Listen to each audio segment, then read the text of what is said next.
Alhamdulillah Rabbil Alameen. As-salatu was-salamu ala khairil mursaleen. Brothers and sisters, Assalamu alaikum wa rahmatullahi wa barakatuh. It is a great pleasure and an honor for me to introduce to you an eminent scientist and a scholar of Qur'an. Dr.Maurice Bucaille, pronounced as Maurice Bucaille. Am I right, doctor? Doesn't matter.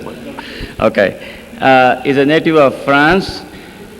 He is a medical doctor and his specialty is surgery. Sometime along his career, he became interested in the study of Quran, and he studied Quran in French translation.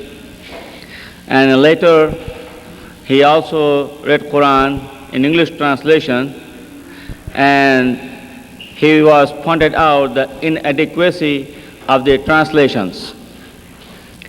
As a result, at age 50, he took upon learning the Arabic language, and he became a learned scholar in Arabic, and he found out the real inadequacy of the translations and problems.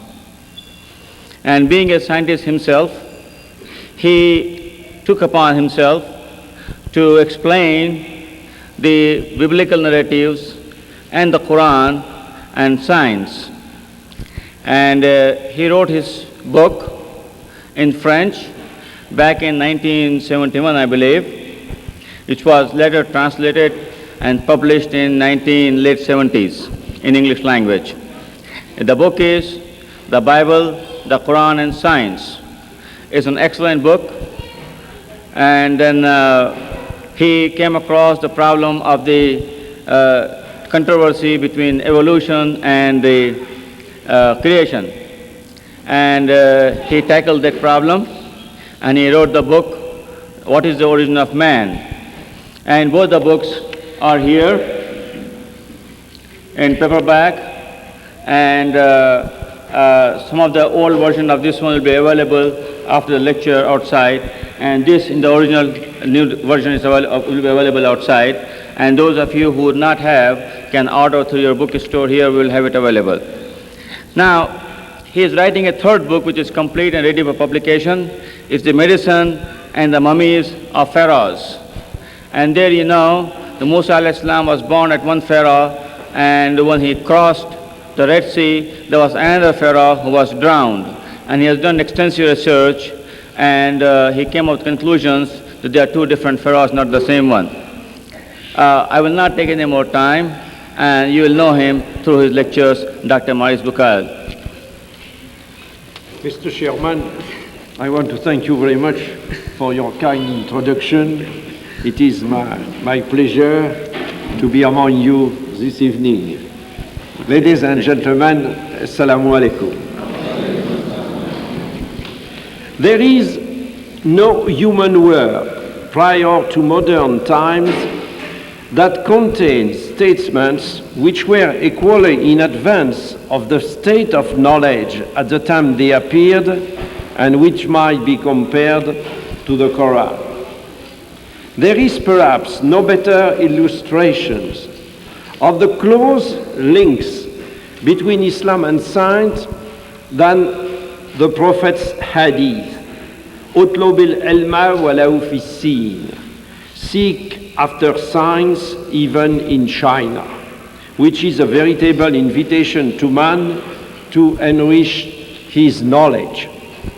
More significant, if it is possible, is the famous hadith, Midadul Ulama Afdalu min Dami Shuhada. The scholar's ink is more precious than the martyr's blood. It comes as no surprise, therefore, to learn that religion and science have always been considered to be twin sisters by Islam, and that today, at a time when science has taken such great strides, they still continue to be associated. And furthermore, certain scientific data are used for the better understanding of the Quranic text. What is more, in a century where, for many, scientific truth has dealt a death blow to religious belief, it is precisely the discoveries of science that, in an objective examination of the Islamic revelation, have highlighted the supernatural character of certain aspects of the revelation.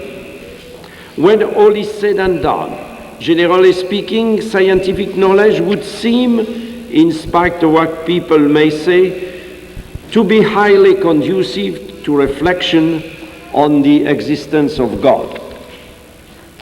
Once we begin to ask ourselves in an unbiased or unprejudiced way about the metaphysical lessons to be derived from some of today's knowledge, for example, our knowledge of the infinitely small or the problem of life, we indeed discover many reasons for thinking along these lines. When we think about the remarkable organization presiding over the birth and maintenance of life, it surely becomes clear that the likelihood of it being the result of chance gets less and less as our knowledge and progress in this field expand. To me, it would seem that the scientific progress made in understanding the fantastic complexity of higher beings provides strong arguments in favor of the opposite theory. In other words, the existence of an extraordinarily methodical organization presiding over the remarkable arrangement of the phenomena of life. In many parts of the book, the Quran leads in simple terms to this kind of general reflection, but it also contains infinitely more precise data which are directly related to facts discovered by modern science. These are what exercise a magnetic attraction for today's scientists. For many centuries, man was unable to study them because he did not possess sufficient scientific means. It is only today that numerous verses of the Quran dealing with natural phenomena have become comprehensible. A reading of all the commentaries, however knowledgeable their authors may have been in their day, bears solemn witness to a total inability to grasp the meaning of such verses. I should even go so far as to say that in the 20th century, with its compartmentalization of ever-increasing knowledge, it is not all